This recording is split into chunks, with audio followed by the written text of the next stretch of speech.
Okay, in this video, I'm going to try to walk you through some of the homework problems to give you kind of something to go off of as you try this on your own. And for that reason, I think I'm just going to stick to the odd ones. What I did is I wrote out the questions on this sheet of paper, and then we'll talk about different ways to approach them. So for number one, it's talking about buying a coat for $140 at a 10% discount, which means we're going to find whatever 10% of $140 is, and we're going to subtract that off of that price so that when you get to the cash register, you're really only paying part of that. So first step is to find 10% of 140. And we've been talking for the past couple weeks that of means multiply when we're dealing with percents of whole numbers or of bigger numbers. So I want to do 0.10 times 140. A shortcut, if you know your percents, 10% is 1/10 of something, so I can just move the decimal. If you want to double check and you're still not sure, 0.1 times 140 is 14. And that kind of makes sense because when we multiply 140 by 1, we get 140, but we would want to move that decimal over. So 10% of 140 is $14. And what that means is that's our amount of discount. So we are going to subtract $14 off of the retail price. 140 minus $14 is 126 for your final total. For number three, we are talking about a $325 tent at a 15% discount, which means 15% of that price is going to be removed or subtracted. 15% of 325 means we're going to have to solve for 0.15 times 325. And 0.15 times 325, let me see, is 48.75. Which means our amount of discount or the amount of money that's being subtracted due to this sale or coupon or whatever is $48.75 off of the original price. So in my second step, I want to simply take that original price and show that I'm subtracting $48.75. 325 minus $48.75 comes to $276.25.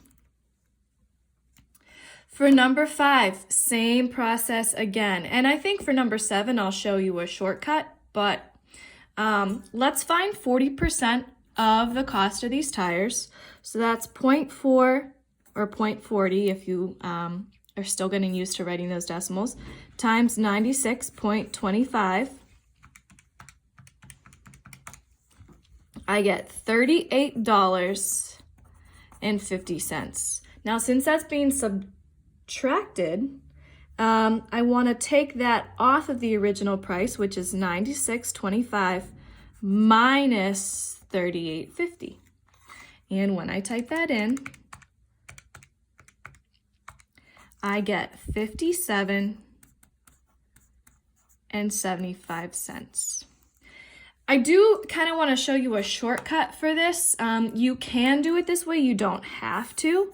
But something that you should recognize when we work with percents is the fact that if you're taking off 40% of the price, that means what you pay is really 60% of the price.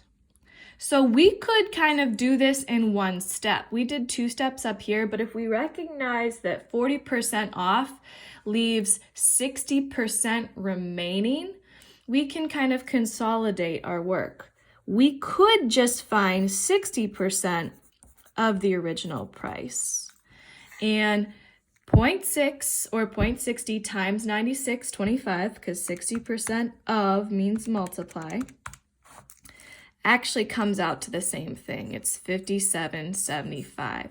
So that's one way I could answer this question in one step, as long as you recognize that 60% is what we have left once we subtract the 40%. You don't have to do it that way, but you're welcome to try it. Number 7 is the last one.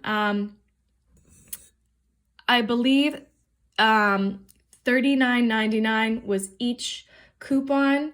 In this problem, I didn't write this down and I should have, but I think we're buying 4 Groupons. I'm gonna make a note of that. Let's find the cost of each Groupon first.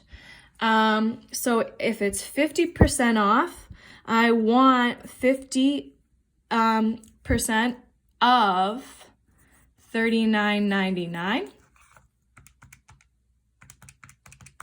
And I get $19. Well, I'll write down what I get when I multiply that out. But if you think about it, this is going to round up because I want to round to the nearest hundredths place. This 5 causes this 99 to increase. And the next thing up is actually going to be another $1. So that makes $20 for each Groupon at 50% off. Now, if 20% is what you're going to pay for each Groupon, there are 4 of them. So times 4, that makes $80 that you are going to have to pay in all. So I hope this helped. I would encourage you to try the even ones on your own. Let me know if you still are having some issues, and then we can kind of regroup and see how you did.